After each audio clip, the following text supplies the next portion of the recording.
Today on the Rising Digital Leaders Show, I've got a thought-provoking guest for you.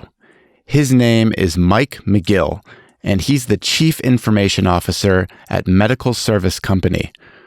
We chat about Mike's love of Stoicism, his prolific nature as a creator on Twitter, and the self-transformation he's undertaken over the years to rise to a technology leadership position. This one is packed with inspiration and actionable insights. Want to hear more? Great. Keep listening. Welcome to the Rising Digital Leaders Show. I am your host, Matthew Doan. Today's organizations are powered by digital capabilities, cloud, data science, cybersecurity, and much more. To be competitive, we must have tech-savvy leaders steering the ships. But these people don't come out of thin air. We must develop them. This show is for the technical experts of the world, those brave souls that feel unheard and lost in the crowd, but know they were born to lead. We need you to rise, to become impactful digital leaders. In these episodes, we help you undergo a self-transformation, developing the mindset and skill set that'll massively enhance your abilities, influence, and career potential. We take a different approach, pulling in lessons from philosophy, psychology, neuroscience, and history to enrich the professional and personal aspects of your life. Thank you for your time. Please subscribe to the Rising Digital Leaders Show. Now, let's dig in. Mike, thanks for joining me today. Hey, Matt. Thanks for having me on. Oh, it's going to be a fun conversation. I know a lot of people are going to love what you have to say. So I've got to start with one thing. So I found you on Twitter well over 6 months ago at this point, and I've got to say you are one of the most prolific people I've seen. I'm really intrigued here. Like, what drives you to put out so much great content, and then how do you generate that much content? Yeah, I appreciate that, Matt. It's funny. I think Twitter kind of fits my mind a little bit. I almost think like I've been tweeting in my brain all along until I found Twitter, and just how my brain kind of works and kind of comes up with these kind of little thoughts throughout the day. I think there's kind of an evolutionary path of consumption to curating to creating. And I've been like a world-class consumer my whole life. I mean, not meaning that in a way to like pat myself on the back, but I've read podcasts. I mean, I've kind of like been probably for years filling up the container of content and just not sharing it with the world. And then, I kind of during the pandemic kind of found my way into Twitter accidentally. I had an account, but somehow kind of found my way back into it in a way that I said, hey, I'm going to start kind of creating content out there. So I kind of had this years of being an IT professional, years of stoicism, years of reading a bunch of podcasts, and I'm a second brain Evernote. I think my Evernote is just full of stuff. So I think it just was an opportunity when I kind of found Twitter again and decided to start creating that kind of all this stuff that maybe had been bubbling up started coming out. So, I think it's just probably, the content well was full. And now I had a platform to start sharing some of the stuff and great stuff I've read or listened to or learned, and kind of went through my machinery. And now here it's coming out in kind of the way Mike McGill kind of sees it. So I think it's a combination of just consumption and my mind kind of thinking Twitter like a little bit. It's just like tweets kind of pop up into my mind throughout the course of the day. Yeah, and there's so much concentrated wisdom you have out there, whether it's stoicism, mindfulness, you're bringing the IT flavor, obviously, as a CIO. How do you get all this content out? What's that production process look like for you? Yeah, so, again, in COVID, so I've had a blog for like a few years. It was a very slow and methodical process of kind of sharing content. Literally in like 2.5 years, I had like 10 blog posts on it. It was a very slow process. And there's a little bit of a time factor in there of like, when was I going to do this? I got a job that has demands. I got a wife. I got kids. It's kind of like, where do I carve out these little pieces of time? So one of the gifts of working from home, if you will, the silver lining, if you will, of working from home is that commute time, which used to be consumption time. Like in some ways I miss my commute because that was my podcast or audiobook time. Like I would listen to podcasts on my commute to work. When I had to go like on business trip, driving trips to some of our branches and whatnot, I would listen to podcasts. So that commute time, as I started working from home, I like come up into my office here. I'm up here by like 7:15. And I'm like, all right, I got a solid hour here that that just has turned into creation time, writing time. And so, part of that time is a little bit of like, I'll schedule some tweets. Stuff will come up and I'll just kind of put them in the, schedule them through the, just web interface of Twitter. That's typically when I'm writing my blog post, my newsletter, stuff like that. So I just think I've been able to, in this work from home model, get a solid block of time that I can dedicate to that now. Yeah, that's wonderful. I think that's a great example of someone that has a well of expertise and wisdom that you want to get out to the world. And you're taking advantage both of the logistics of COVID and what that's created, but also just this whole creator economy. It's this groundswell of people and a movement, essentially, where as individuals, we feel this encouragement and this reward in some sense to actually bring this content out to the world, whether it's short form tweets, less than 140 characters, or whether it's longer form posts, blogs, or a podcast like we're doing. I think it's just this wonderful world that's actually accepting and encouraging of people like us trying to dive into specific needs and giving out wisdom to the world. So keep it up. I think it's been a wonderful thing for people to experience. Obviously, you're getting a lot of growth and satisfaction out of it.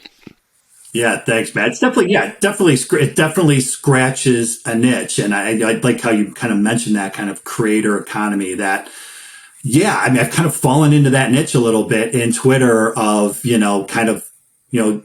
Rohn says you're the average of the 5 people you surround yourself with the most, or, I've kind of fallen into that a little bit with some people on Twitter. So it is kind of encouraging me, and I just kind of continue to scratch that creative itch and see what I can put out there that can help other people.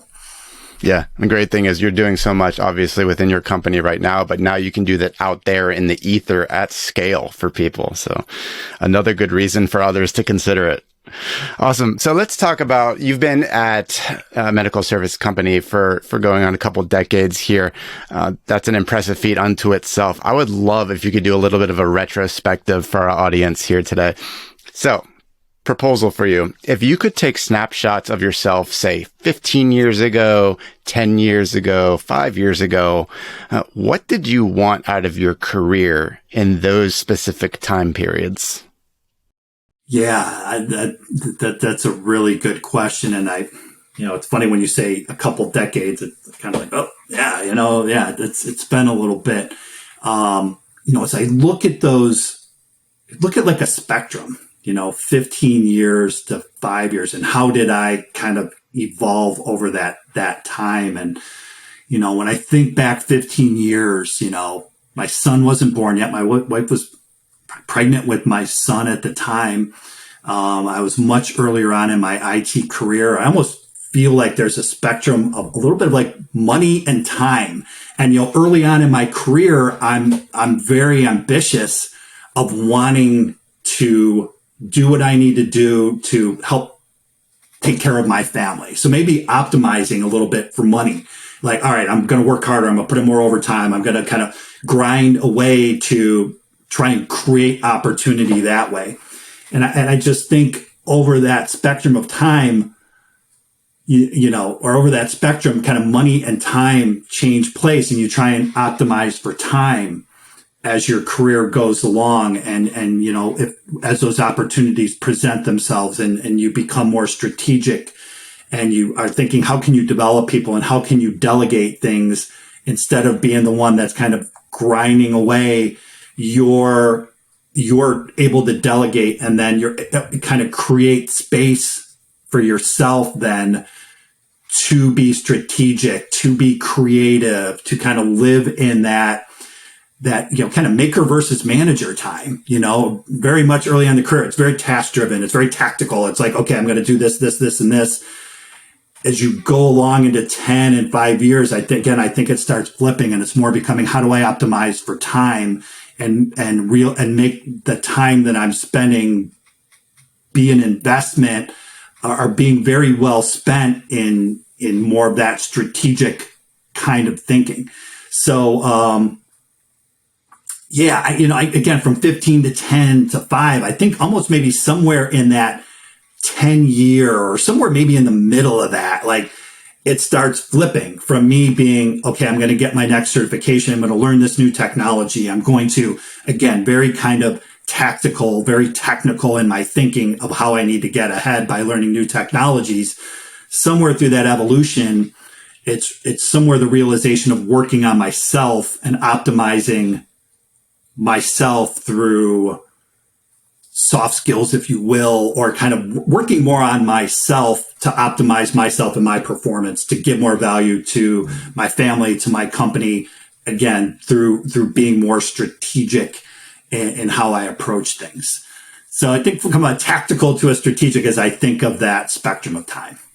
Yeah, it makes me think of a question James Clear often asks out to the world through Twitter is like, what are you optimizing for? You cleanly said at the beginning, it might have been something like money. You're trying to set a foundation for your family, get yourself and your responsibilities in order, make sure that you can provide everyone a good life. And then over time, you start saying, like, what am I best able to do? Is use my time wisely, whether it's time with family, time to scale the next generation of leaders, be more relevant as a business leader within my company. Those are all important mind shifts that I think we need to go through in order to make sure that we are always optimism for the right things in life. And we all need to answer what that is at any given moment.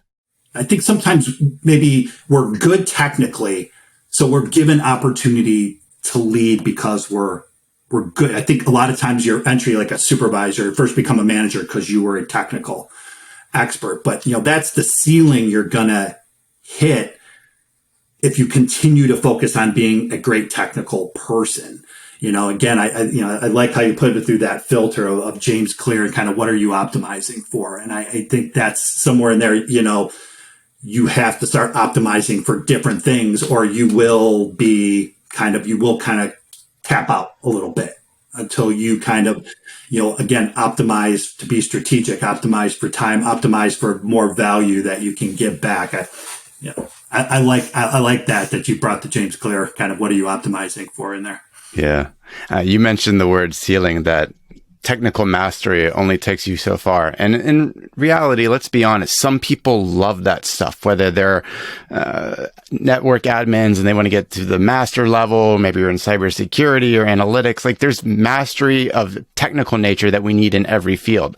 But you're hinting at something which I think was your journey as you yearned for something more. You felt like you could give more scaled impact out to the world.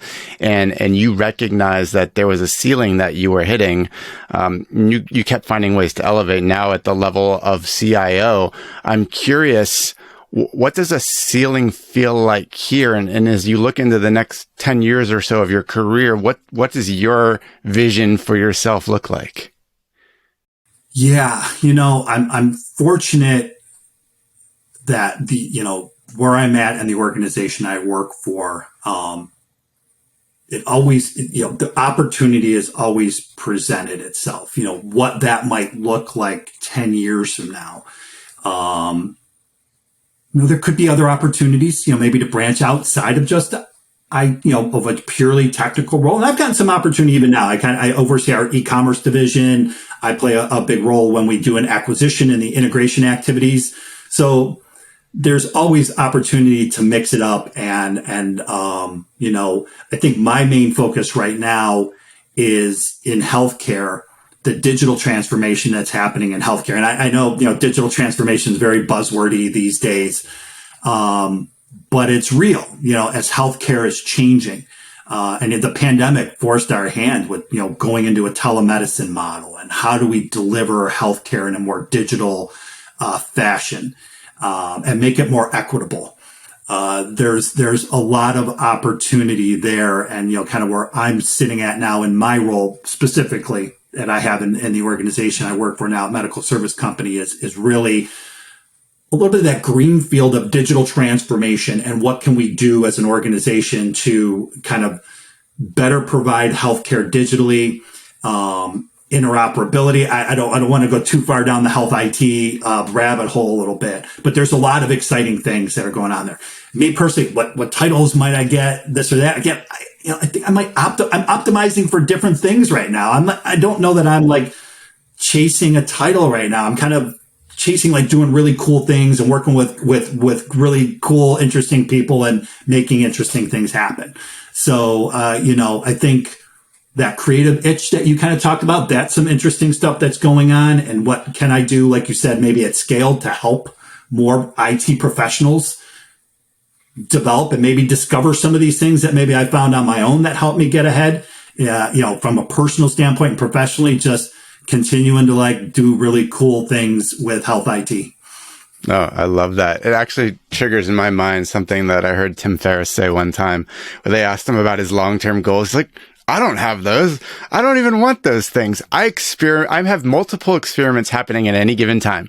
I'm toying with different investments. I'm looking into psychedelics. I'm running this podcast. And then, I'll do that for a few months and then my interests might change and I'm going to go with where my heart takes me and where the brain is also telling me. So I think we always talk about this long-term vision, and that's great in some senses, or maybe when you're really early on in your career. But I think it's also really good and healthy to say, I'm going to try some different things and then adapt as I go. And that's a perfectly good strategy.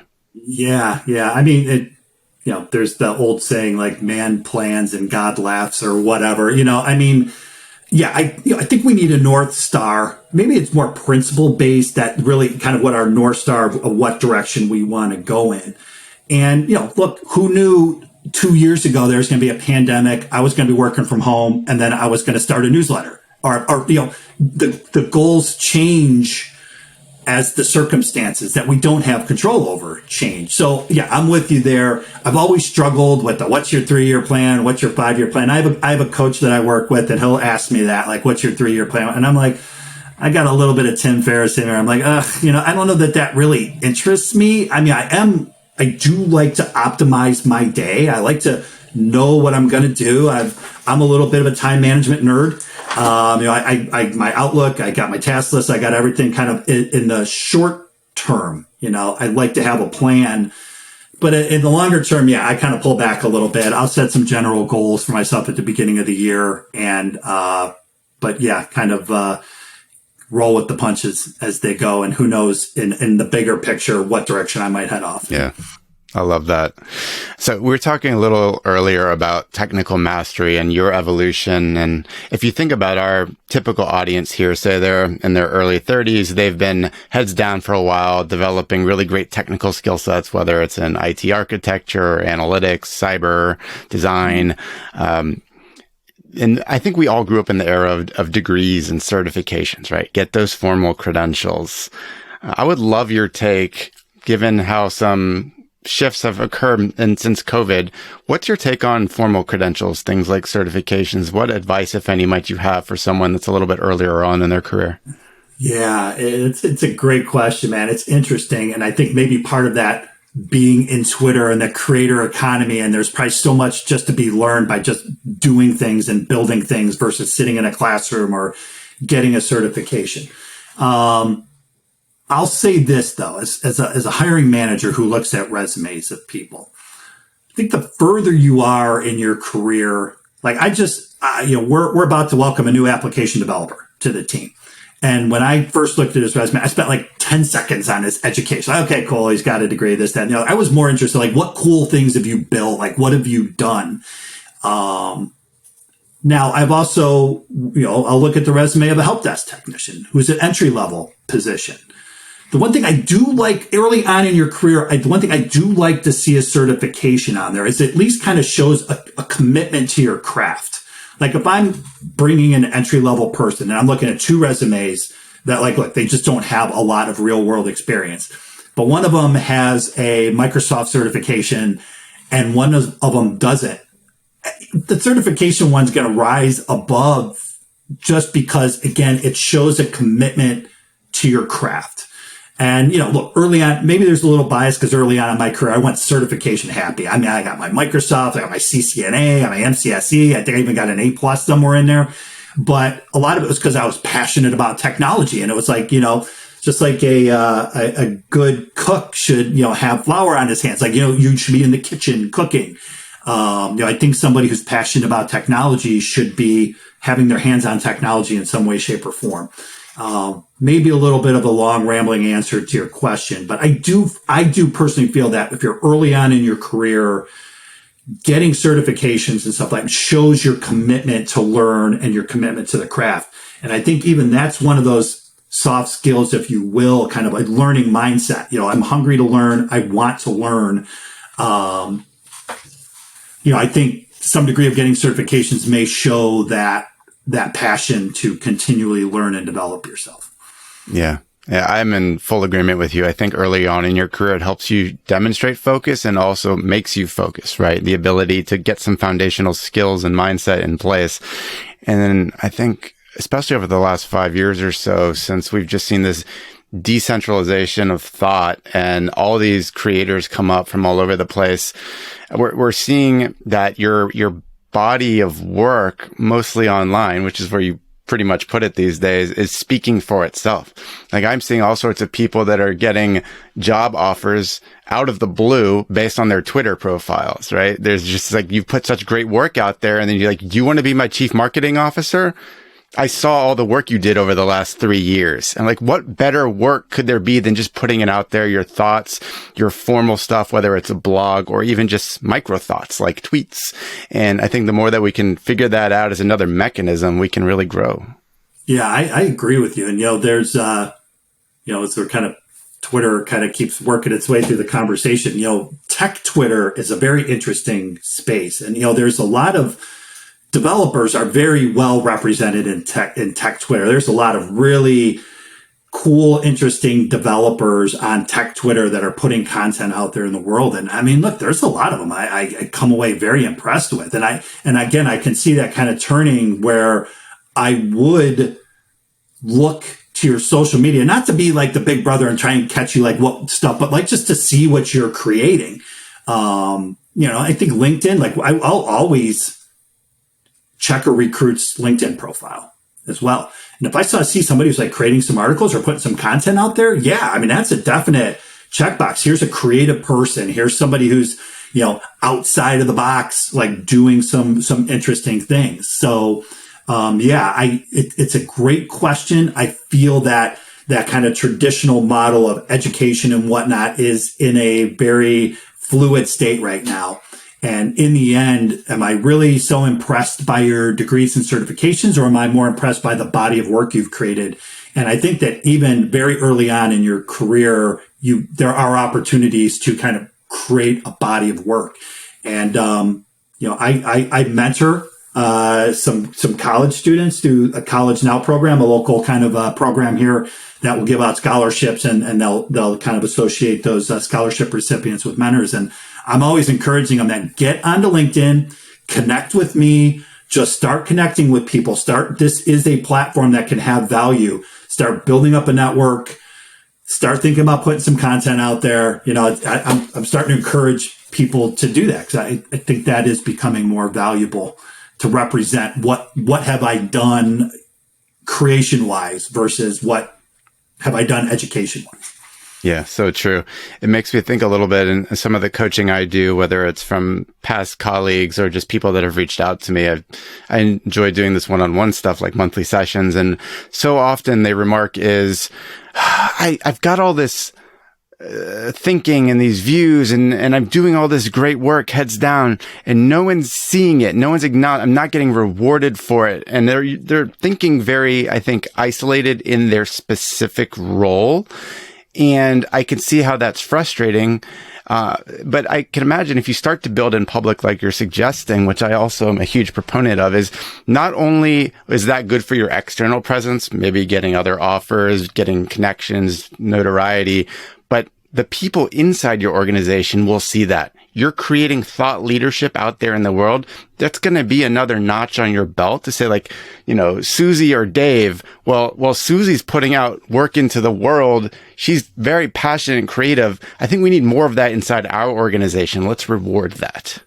Right. And, I know we'll end up touching on Stoicism here a little bit, but there is an ownership mindset that you need to have.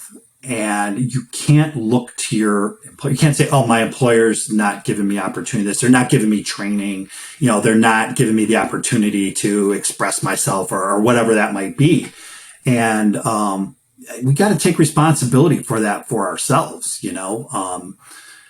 My organization didn't say, okay, I'm going to put you through an emotional intelligence course. I went out and bought Emotional Intelligence by Daniel Goleman, and I read the book on my own in the evening on my own time. My employer didn't go to me and say, hey, start writing, create a blog, and I'm going to give you an opportunity to create on your, it's something I did on my own. So, there is a degree of responsibility that even if we feel that like, oh, my employer's not giving me this opportunity, well, make the opportunity for yourself, take the opportunity, take the ownership to learn or to create independently on your own. And obviously we're professionals. We need to be mindful, but if you create content with authenticity and integrity, you're never going to go wrong. You're not going to go wrong. You're going to create stuff that people will maybe not agree with, but will respect to some degree. Again, I think if you create with authenticity and integrity, you can probably create whatever you want to create and just make your own channels to do that. There you go. Well, you opened up the Stoicism door. I need to go there at this point. So for our audience, obviously I've expressed many times over what a huge fan and life changer it's been of Stoicism in my world. I would love maybe if you could just give a quick nutshell view of what Stoicism is, and then maybe how it's helped you as a technology leader. Yeah. It's funny. I just for some reason, the question came up the other day because I've talked with other people about Stoicism. I'm always like, oh yeah, it's like a few years ago I learned about Stoicism. So I went into my Amazon ebook purchases, and it was just yesterday was my 7-year anniversary of buying The Obstacle is the Way by Ryan Holiday. So it's been 7 years that I've been on this Stoic pathway, and with you, Matt, it's been a life changer for me. And a lot of the content I create is about Stoicism because part of my creative goals is to share Stoicism in some way, shape, or form with the world, and at least maybe put it in front of other people that are ready to hear it. It's funny. I'll kind of say I kind of had like a Stoicism-shaped hole in me. I didn't even know what Stoicism was when I read this book, but it was a little bit of just what the doctor ordered. I've spent, unfortunately, too much time in my life being upset about things I had no control over anyhow. And after kind of reading Stoicism and learning about Stoicism, a lot of that stuff has just thankfully gone away. And I had this very nice Stoic traffic cop. When something happens, the traffic cop is like, can you control this or can't you control this? Oh, you can't control. All that stuff that used to go into the grinder now just like deflects. And, again, I've been reading about Stoicism for 7 years now. So it's not like I just read The Obstacle is the Way and like, oh, cool. Okay. Stoicism's like anything else. It's a practice. It's a skill. You practice, you read about it, you go into the real world and you practice Stoicism. What it is to me to kind of take it to kind of keep it in the tech world, I like to kind of describe it as an operating system for life. For me, it does to me lay a framework. I'm not, like, it's not my religion. I don't like only look at the world through the framework of Stoicism, but it does create a kind of, like I said, like an operating system for life, it does create a framework that I can process life through and helps to keep me out of trouble of where my own brain can take me by just running things through, kind of as life presents challenges and circumstances to me.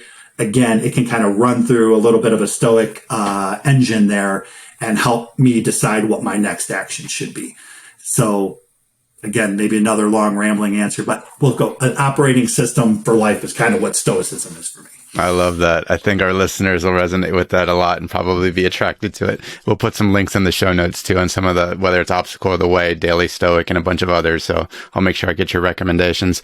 So I think that's a nod, I think, to the ancients, right? You've got like Marcus Aurelius, Seneca, Epictetus. They all got their inclinations from like Socrates, right? And that came a long way, and we're learning from them. I'm curious, if you fast forward to now, is there any sort of modern philosophy that's maybe a little bit different that we should be considering in the technology world to help us out? Yeah, I mean, Stoicism and reading Stoicism has taken me down a little bit of a rabbit hole of philosophy. And, when you talk modern philosophy, like I think of like Anthony DeMello. He has a book called Awareness, which kind of goes into the mindfulness world. So look, as much as I love Stoicism, mindfulness is very neck and neck with Stoicism. And when you combine them together, they just complement each other so much. So like in kind of modern philosophy, I think Anthony DeMello, who kind of, again, in awareness, is very about being mindful and aware of what's going on around us right now. I think it's so easy. And again, go back to that 10, 15 year tech guy back there. I mean, I wasn't aware. I was just head down, just grind and whatever in my own little personal world was going on. And that's not like a happy place to be. It's better to kind of be aware and be objective and see things as they're happening and build a little space between stimulus and response. It's like kind of when you're in that engine, it's like stimulus, response. Oh, this happens, I'm going to get angry. Oh, this happens, I'm going to get stressed. Oh, the server went down, I'm going to get frustrated about that. Stoicism, and getting again back to modern philosophy of kind of mindfulness, and through that book, Awareness by Anthony DeMello, kind of creates a space. Even like Viktor Frankl a little bit, Man's Search for Meaning. I would kind of look at that a little bit as modern philosophy, if you will, psychology philosophy. But it all kind of, to me, helps create that space that Viktor Frankl talked about between stimulus and response. And that space is our freedom to choose our response. And that is, again, I'm in no way, shape, or form perfect. I will get into plenty of circumstances where this happens and I respond. But I'm finding more circumstances in my life through Stoicism and mindfulness that I am kind of building that space, and this happens. And now I have an opportunity to take a breath and choose how I want to respond. So maybe the me of 15 years ago, the server went down. I'm cursing. I'm like, what the hell's going on here? I'm rounding people up and trying to, versus now maybe through Stoicism and some other more modern stuff, mindfulness and stuff like that, able to create that space, and something happens. All right, now let's look at this circumstance objectively and figure out what can I control and can't I control, and respond in a little bit more of a healthy fashion. So again, I think ancient philosophies like Stoicism, along with stuff by like Sam Harris, some of that stuff I mentioned, Anthony DeMello, Viktor Frankl, Naval Ravikant, I love his stuff a lot too. I think he does some really good kind of mindset. I love that mindset stuff. And even just, kind of a very short, even in Twitter format, throw an idea out there that makes me go, even if I don't agree with it, you stopped and you made me think about it and think about what you're saying and maybe just by a degree tweaked how I might look at something. So he'll be like, hey, let's talk about leverage, right? He's going to be like, you can get it through labor, capital, or code. Right. Let's talk about exponential returns. And you're like, how can I apply that both to my life and to my organization and actually get way more bang for my buck? Exactly. And, if you're going to go to Twitter, Naval Ravikant, Jack Butcher, there's people on Twitter that will kind of take these look, I'm going to admit, 2 years ago, I don't know that I was thinking about leverage. I love that you brought that up, but you'll see somebody like Naval kind of give a thought and talk about leverage, and you're like, oh, yeah, leverage. Okay, I should be thinking this in terms of leverage and how can I create leverage? And I think just a lot of that stuff, it crystallizes. And I'm like, oh yeah, when I learned about emotional intelligence, I was creating leverage. I was gaining leverage by being more empathetic with people. And understanding my emotion and being empathetic towards the emotions in others. Servant leadership gives me leverage, by by serving other people and helping other people, they are just naturally going to want to help me in return when the time comes that I need help. So yeah, I love that you threw leverage out there. And I think that's a really great example of kind of the modern philosophy and what you can kind of learn on Twitter if you're following the right people. Yeah, absolutely. So I've got some rapid fire questions for you. Are you game? I'm game. Go for it. All right. So one I'd like to ask, we talked about your participation as a creator earlier. You've got an upcoming book. What's your aim with that? All right. So the upcoming book is called The IT Leadership Blueprint. And the aim is to try to help people at scale. So I fortunately found my way through this path. Again, whatever the way fate grabbed me by the hand and led me, and somehow it's like, oh yeah, okay, emotional intelligence. Oh yeah, okay, stoicism. Yeah, okay, mindfulness.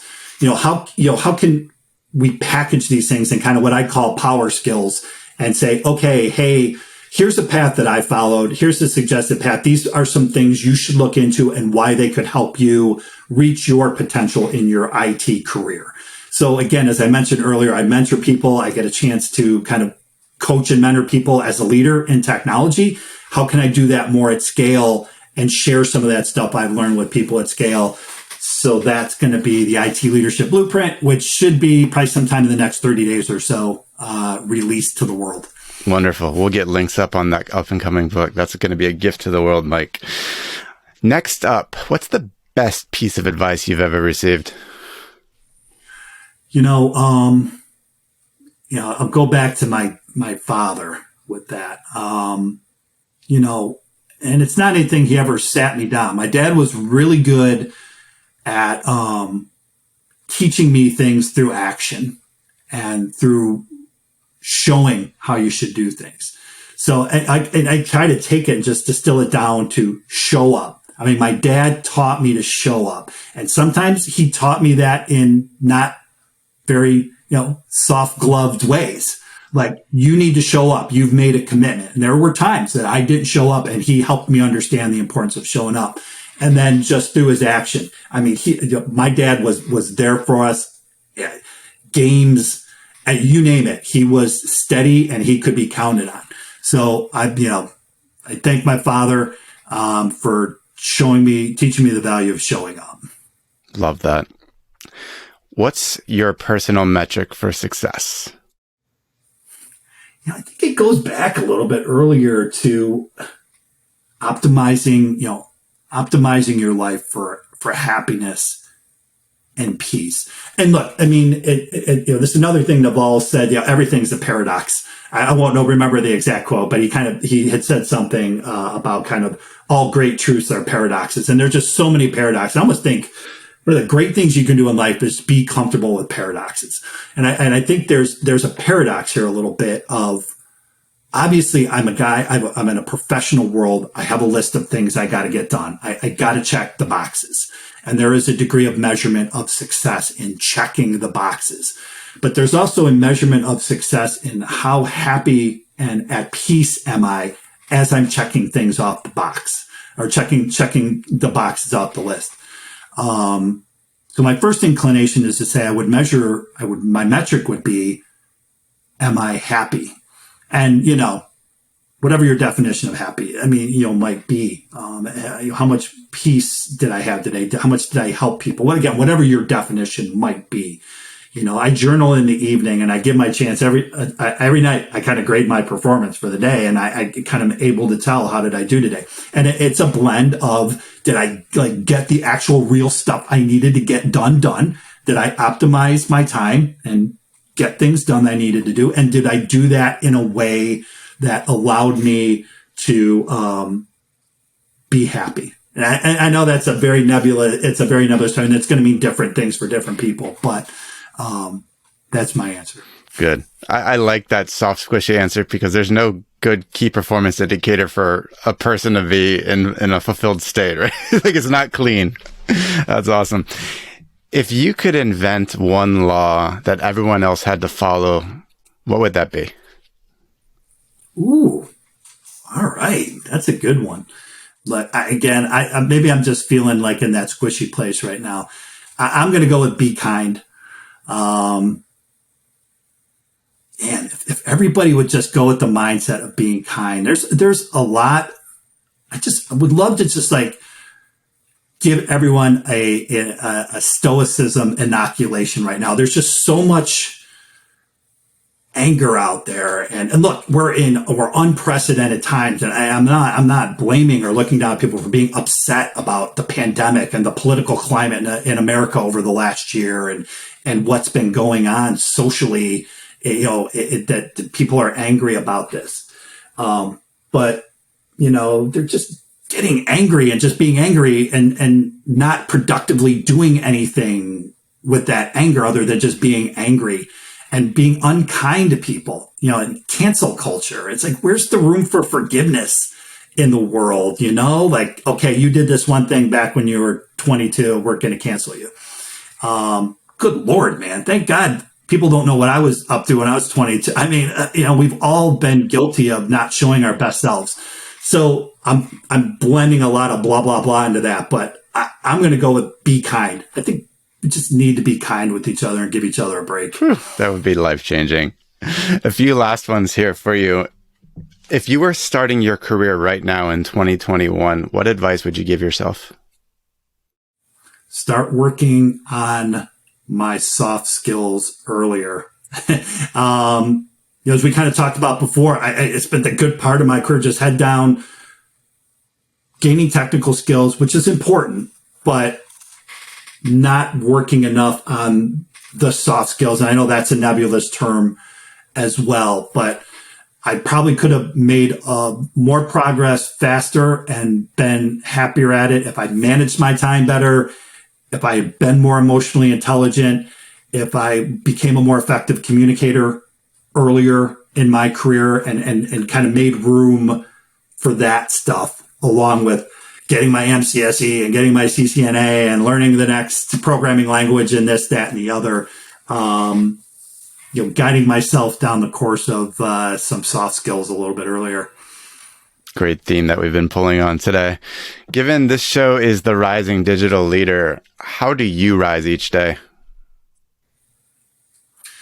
Yeah, and this is going to get back to this thing right here. Like, I am definitely a time nerd. And again, back to that paradox of this soft, fuzzy, be happy while I'm like, yeah, doing this, and that.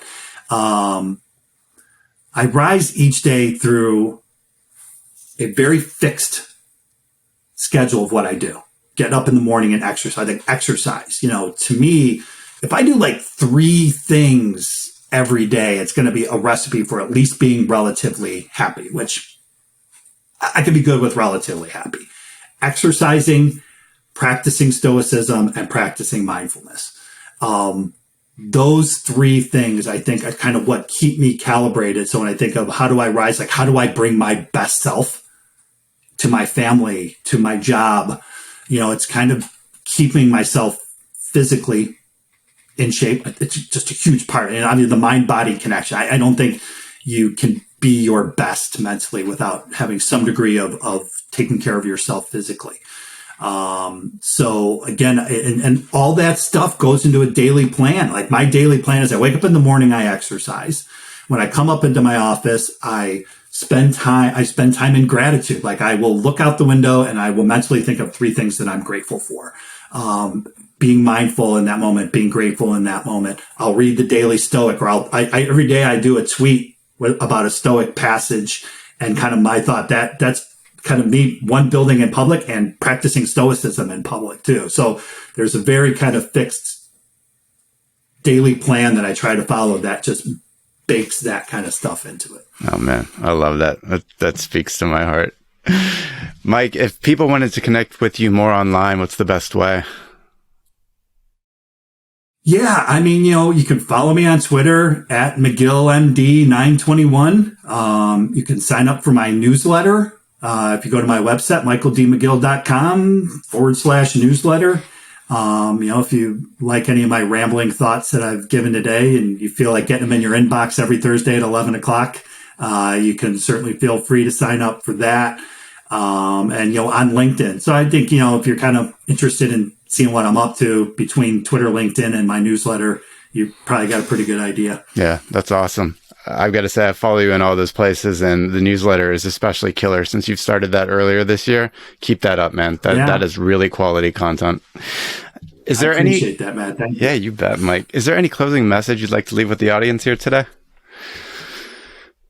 We're speaking to an IT audience. We're speaking to a technical audience here. Work on yourself. Make time to work on yourself while you're grinding away, learning the next skill. You're trying to build your technical portfolio. Build your personal portfolio as well too. And again, Jim Rohn had a great quote: "Work harder on yourself than you do on your job."